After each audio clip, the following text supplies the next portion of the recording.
This week's show is sponsored by Whimsies by Wellness. Humans experience a phenomenon known as déjà vu, where it feels like you've experienced that situation before. It feels like you've experienced that situation before. Some people say it's when we're caught up in a time loop. Others say it's an echo from a past life, or my personal favourite, we're all in an advanced computer simulation and reality is just a game. The strongest theory is a mismatch between two areas of the brain and two different types of memory. Episodic and recognition. Recognition is a very simplistic categorisation. It's familiar or not. You see a person in the street and recognition triggers. That's Jamie Penrith. And then an episodic memory. I remember the time that he dressed up as a pumpkin. But what about our dogs? Do they ever stop and think, hang on a minute, I've been here before? Welcome to the Dog Scholar.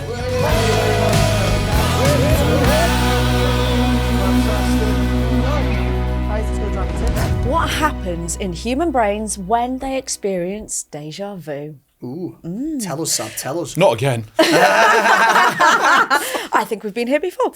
I found a paper that reviewed various past studies and clinical cases to understand the brain mechanisms that sit behind déjà vu. It concentrated on how recognition and memory systems work together, especially focusing on episodic memory, which is the recall of specific events or experiences. It found a significant role for the temporal lobe in these processes, and that's the part of the brain that's responsible for that incorrect feeling of familiarity that you get when you have déjà vu. Now, people with abnormalities in their temporal lobe, like if they've got temporal lobe epilepsy, for example, will tend to experience déjà vu more frequently.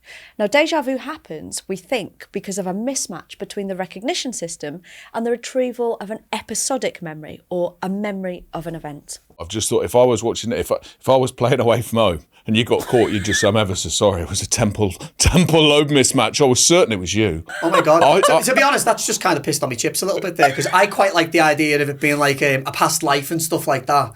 So you and your neuroscience. I know. Here she comes, bringing all the facts. Yeah. Exactly the same sort of thing as well. When you were reading I just that, felt like a client that comes to me and I have to tell them the reality of the situation. Oh my God. Yeah.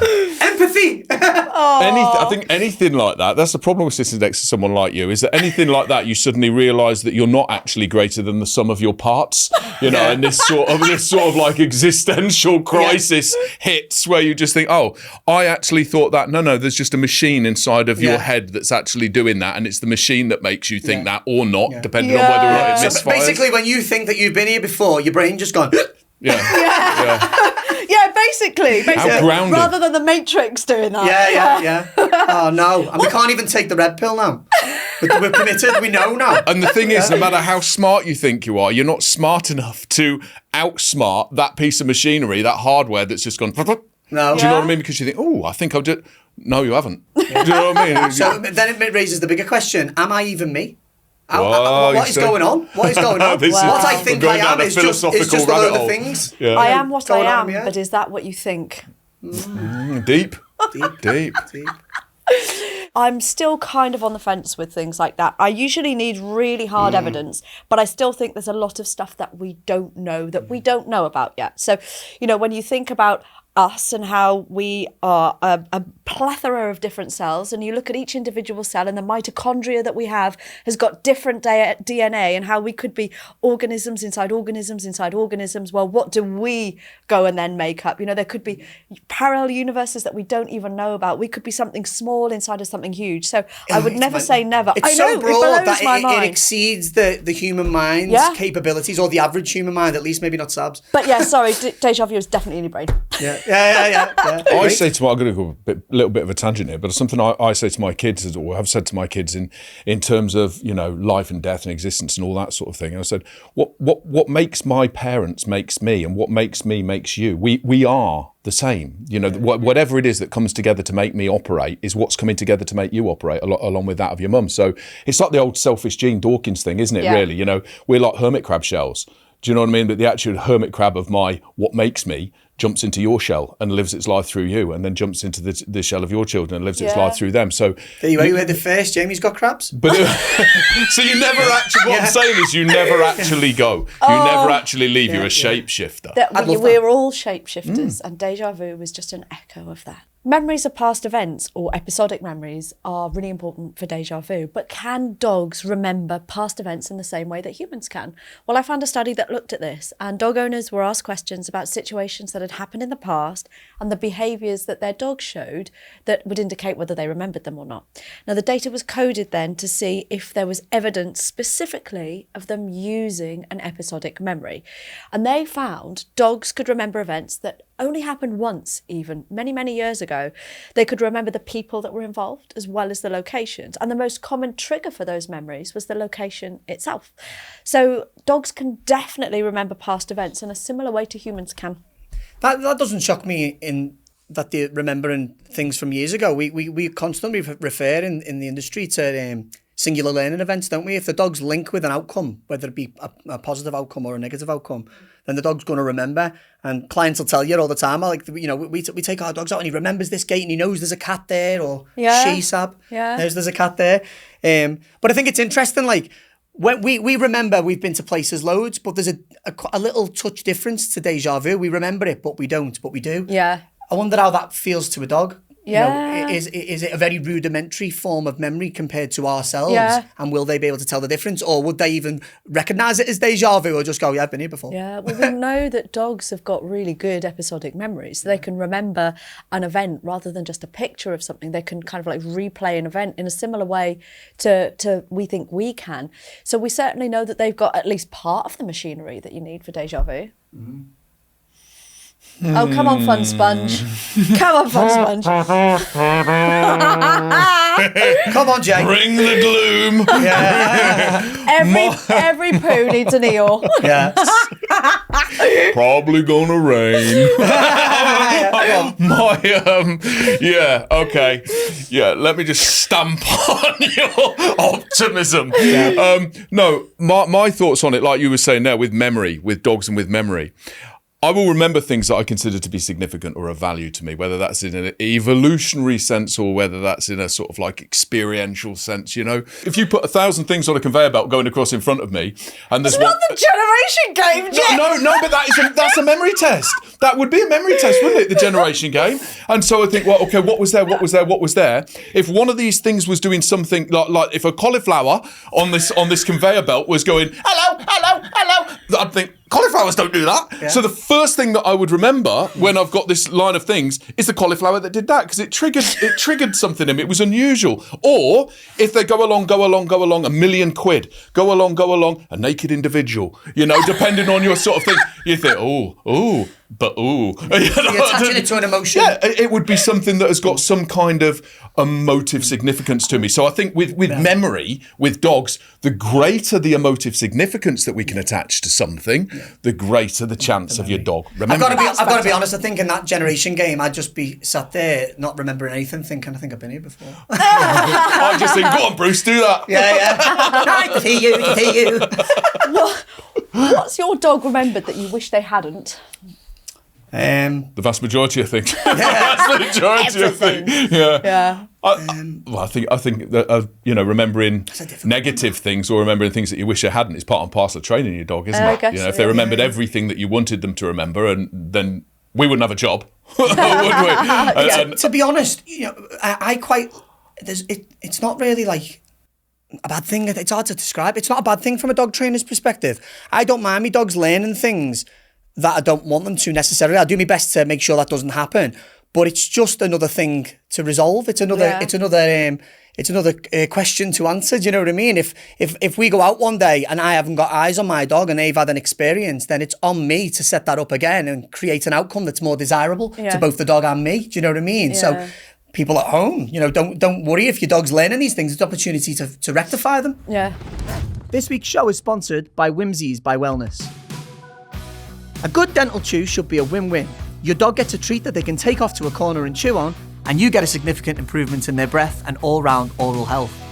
The Whimsies alligator and toothbrush chews have been designed with unique shapes to help clean the small spaces between dogs' teeth and ensure proper blood flow through the gums, all while your dog chews.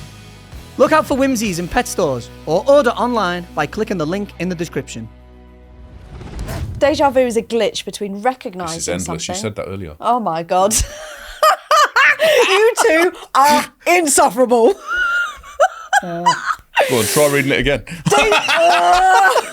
It's just there, isn't it? You just want to say it. You just want to say it. Déjà vu is a glitch between recognising and remembering something. Now, we established that dogs can remember something, but can they recognise something in the same way that we can? This study looked at whether dogs could recognise objects and places. And again, in a similar way to us. And it took 11 dogs with damage to their rhinal cortex. And before they had brain damage, they learned that certain objects and places signalled a reward. And the study tested whether they could still recognise them after they had brain damage. And what the study found is that damage to that part of the brain meant that the dogs could still recognise places, but they couldn't recognise objects. And that's the same in humans with similar brain damage. So it looks like dogs have definitely got the same machinery. Mine and Jamie's heads just clashed together then. I seen him side-eye me. What the hell's a rhinal cortex? It is. Well, if you'd have paid attention instead of giving me so much chip, then you would know. Right. Listen, I've had this from my mother. I didn't pay attention in school. Let me be. This is why I'm friends with you, to tell me these things. In my mind, in my episodic memory, in my recognition, or wherever we are, all I just saw was someone, riding out in a star-spangled rodeo. That's what I thought when you said. Why is that? Because it's a rhinestone cowboy, and you said rhine, and unless it's rhinoceros, the next thing is rhinestone cowboy that would come to mind. Yeah, there you go. Rhinal cortex is part of the brain that is associated with recognition. Right. Really? Yeah. Okay. Have your dogs ever misrecognised something? Yeah. Do you know what I love? Every dog owner will relate to this. When something new is in an environment where they predict it shouldn't be, and they do that weird thing where they. Sorry for the podcast viewers, because there's going to be an action here, and you're not gonna see it. But when they kind of like look at it and back away, and then look at it and back away, like it's like spooked while they're investigating, and they go, "Oh, it's just a wheelie bin," and they walk on. Yeah.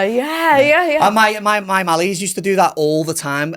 Maybe when they're about 6 months old, and I started making them, like, trying to get them more familiar with the unexpected by every time I'd let them out of an evening when it was dark. I'd put something new in the centre of the field, because it's a big empty field, and then you just see this object, but because it's dark you can't make it out, and they'd be like they do. Maybe they're experiencing déjà vu. Yeah, maybe. I doubt it was a different object every day. But if they'd seen it before, maybe. Seen the object before. Well, my theory was, you'll see enough random shit and you'll just go, "Oh, right, okay, that's just another thing," and it panned out. They don't care. They just walk past and ignore. Maybe you just got them used to déjà vu. Maybe. Or maybe you're triggering memories of past lives. Yeah. There you go. Boo came with Unleashed, first dog trainer to teach déjà vu. Have your dogs ever experienced déjà vu? I wouldn't have a clue.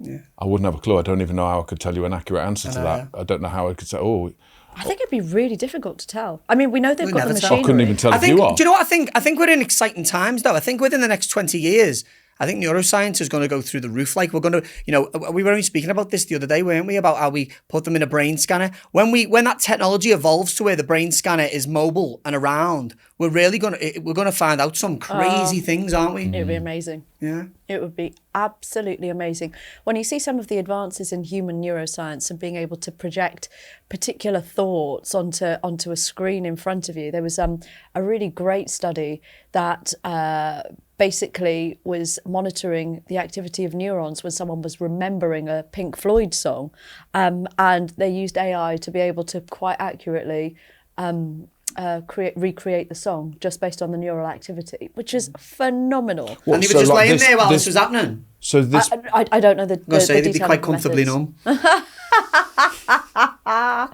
I don't know the methods, but you think about how, even the message is they know it all and we don't need no education. Yeah. I can literally go forever. I know every album. I'll just back away. Yeah. But no, you think about in the future, like 50, 100 years time, how much the technology will have advanced and what we might be able to know about then if we were to refilm some of these episodes in 100 years time, because obviously we'd be stuck in a time warp or something and it would be absolutely fine, or we could have cryogenics and we could go back and redo this. I think it would be amazing. Absolutely. I think we probably think that with everything science related in it. It just constantly evolves in wondrous ways. But I mean, what it showed me is that there are definitely more similarities between us and dogs than we might first think. Yeah. Déjà vu is not something that you think about every day. But just the knowledge that dogs have got the same brain. There's got to be a joke in that. Yeah. There's got to be a joke in déjà vu. Is not something that you think about every day. Yeah. Do you know what I mean? So if you had a bit of time to sit down and think about it. Yeah, no, I know. I don't know. It's hard to think of it at such an in-depth level when we're talking about like you can play games that to teach your dog recognition. I've seen I think it's a lady. I think it's a lady who's got or is it a fella? I've seen him on the news anyway. He had a border collie that could recognise like 150 different objects, and he could literally say the object, and the dog would get it. That is something that you could say to a person and they do it straight away, but that took time. Yeah. And he even, remember what I said in a previous episode that the more you teach your dog, the better they get, and they start working problem solving much more effectively. And on that show, they put an object that the dog didn't know, and he just said the object.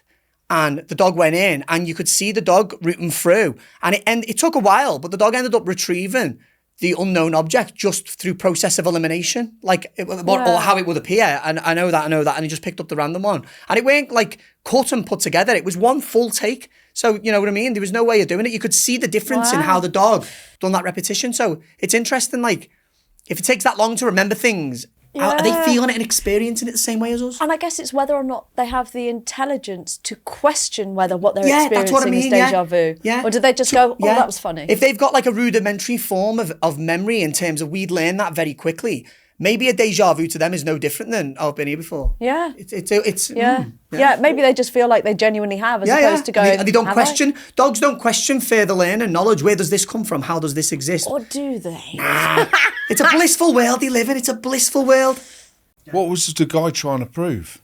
Who put his 100 odd objects down? Was just it fun. that dogs? He just trained his border collie for fun. He just said, "Go and get your dinosaur. Go and get your dinosaur. His sucky get." No, I just mean if I thought it was like. I was always trying to prove things, Jamie. No. I thought it was a sort of like what I mean. Good and everything. It's good, isn't it? Good training if it's trained. But or are you trying to say my dog knows what that object is? No, not at all. What he was saying. He was a pet owner. He weren't like a committed dog trainer. Yeah. He said, I just want to teach my dog to get whatever it was in the first place. Let's say the remote control. Yeah. And then he went, I wonder if he'd know the difference between this. And it just become a game that he plays with his dog. So you taught it to get the remote control, then you teach something else, then you add them together. Oh God, he knows the difference between the remote control and that. And then added more and more and more. But he built up to like 150 objects. This recognition. And then I thought you were implying that the dog understood if you said go and get the remote control, that the dog just knew what a remote control was. No, he doesn't know what a remote control is. But the association of the word with the object was blatantly apparent. What was more interesting to me is when they put an object in there that the dog didn't know. You've seen the dogs conduct itself completely differently, and it took a long time, but it worked out that I don't know what that is, so it must be that, and brought it back in one take. But what we know is dogs have got the right brain machinery. They potentially can experience it. Whether they recognise that they experience it is a different matter. Yeah. Anyway, let's go on to some listener questions. Jane? Yeah, let's. Question 1 is from Chris from Cheshire in the UK. It feels like I'm having deja vu with my dog. She's a 3-year-old mixed breed and she's very bright, but seems to forget things that I've taught her, and I have to keep teaching her again. I've taught her how to sit and to down in the garden, but whenever I take her out, she doesn't do it, and I feel like I'm having to teach her for the first time all over again. Do you have any advice? Absolutely, yeah. That's a generalisation of behaviour. So if you're teaching your dog in one context, that doesn't naturally mean that the dog's going to know in another context. So chances are your dog's not ignoring you or doesn't have the capacity to learn. Your dog's just a bit more consumed by the environment. So you're in a competition with that environment. Want to add to that, Jay?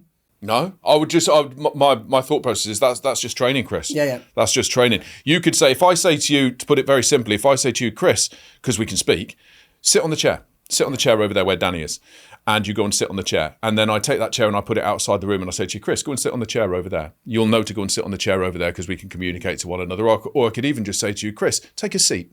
And it might not be the chair, but there might be something else there that looks like a chair that you understand the concept of taking a seat. So you go and do it. As your dog, she doesn't understand that. She hasn't got, because we can't say to her, this is what I want you to do. All we can do is show her, when I teach you this in the garden, it means the same in this situation, because you don't naturally know that what I do in the garden is exactly the same in this situation. So I have to take a step back, make it less difficult for you, and say, this thing that you did in the garden, when you do it here, bang, there you go. That's what happens. That's what happens as a result of it. So the word that I give you in the garden to do it, and I now give you that word here to do it, and I show you that exactly the same thing is required. And I appreciate the fact that you don't learn in the same way that I do like that. So there's no sort of like deja vu really going on. There's just an inability to understand the requirements that you're asking of me from place to place to place. Once you've done it in a few places, I can begin to then generalise and get the idea and think a little bit more like you do about it, so to speak. It's like, I think it's important that we understand that as pet owners, we can get lost in we're doing this and we forget how everything kind of thinks and feels. So to put that into context, if your wife said, do you mind just going outside and clearing the gutters? And you went, yeah, okay, that's fine. As you go outside, there's a bit of a car crash and you go, oh God, I better see if anyone needs any help. Your wife wouldn't come outside and be like, you're supposed to be doing the gutters, because it's perfectly acceptable that is now caught your attention and you're drawn towards it. It's a similar thing that's happening. If you don't teach your dog that isn't important and that isn't important, this is, then they're not going to know that. And without that basic understanding, we can get frustrated with our dogs unnecessarily, when the reality of it is the act of sit, stay, down, recall. If you think of it like I've just explained, it shouldn't be frustrating for you. You should enjoy the interaction with your dog, and your dog's going to learn much more effectively and efficiently if you're enjoying it together. That's a nice point. Second question, Jay. Question 2 is Rick. My dog acts strangely sometimes. Occasionally, when she's in a crate, someone will walk in that she knows really well, like my brother, but she'll start reacting aggressively like she doesn't recognise him. What could this be? There's a number of things that can go on in here. So you could have resource guarding. Your dog could be guarding the crate. A lot of times when dogs are in crates and people come in the house, they're drawn towards the dog, so they can make the dog feel uneasy in the crate, and the dog starts to display space creating behaviour. What we have to understand is when we put our dogs in any confined space, we eradicate the ability to flee. So your dog is only ever left with freeze, do nothing, or aggress and try and push you away, make you create space. So it's just a case of understanding. What I would try is, anyone who comes into your house, the dog might not get it straight away, but over a couple of weeks, if your dog's in a crate anyway, just get them to come in, tell them, don't talk to the dog, don't look at the dog, just walk past the dog and come in the home. And if that stops the behaviour, then chances are your dog's feeling a little bit threatened at the thought of being confined in the crate, or and has to create space to keep you away from the crate. Thank you for your questions. We do love them. And if you have any more, please send them in. Jay, how can they do that? Search for us on social media at Dog Scholar Podcast, or you can email podcast@thedogscholar.com. That's all we've got time for this week. We really hope you enjoyed the show. If you did, please share it with a friend, because even if they don't like it, maybe their dogs will. Danny, I'm pretty certain you've told me the answer to this before, but what's your final thought? I think it's just, I feel like we've done this before. See you next week.